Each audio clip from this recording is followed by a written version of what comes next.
In 2005, Johnny Depp spent $5 million to shoot his dead friend's ashes out of a cannon. That friend was Hunter S. Thompson, who had written it into his will, and Depp honored it, because at the time, he had $650 million. Today, most of it is gone. So where did it go, and who actually took it? The money machine. At his peak, Johnny Depp wasn't just a movie star. He was a money-printing machine. $10 million for the first Pirates film, $60 million for the second. By the fifth, $90 million for one movie. Alice in Wonderland paid $20 million up front, then $55 million more on the back end. Between 1999 and 2016 alone, Depp earned over $650 million. So how do you lose that kind of money? Here's where it gets insane. The spending.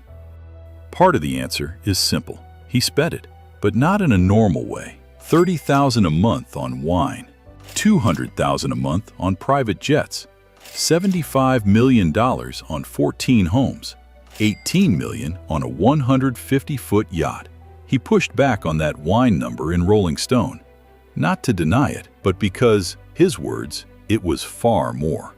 And then there's the cannon, $5 million, to honor a dead man's final wish. In total, his spending hit an estimated $2 million every single month. Even $650 million doesn't survive that forever. But spending is only half the story. The twist. Because while Depp was spending, someone else was controlling the money.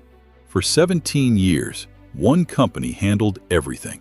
Taxes, bank accounts, investments, legal affairs. Their name was the Management Group, run by brothers Joel and Robert Mandel. In January 2017, Depp filed a lawsuit. 52 pages, 11 legal claims. TMG allegedly failed to file his taxes on time, every single year. That cost Depp nearly $5.7 million in penalties he should never have paid. Without telling Depp, they allegedly loaned over $10 million of his money to associates. Most of those loans were never repaid, and he claimed he was regularly handed only signature pages, no details, no context, just a line that said, "Sign here." But the Management Group had a completely different story. Their countersuit claimed they had warned Depp repeatedly, and that when warned, he responded by, their words, rebuking and cursing his managers, and then spending even more. So who was telling the truth? Probably both. That's how these stories usually work. The collapse.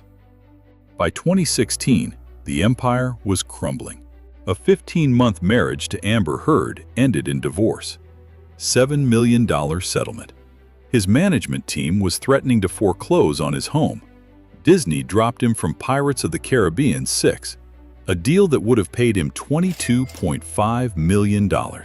Then came the trial the whole world watched. In 2022, Depp sued Amber Heard for defamation. The jury found her liable. He won. But the financial damage? That was already done. The paper trail. So what actually happened to $650 million?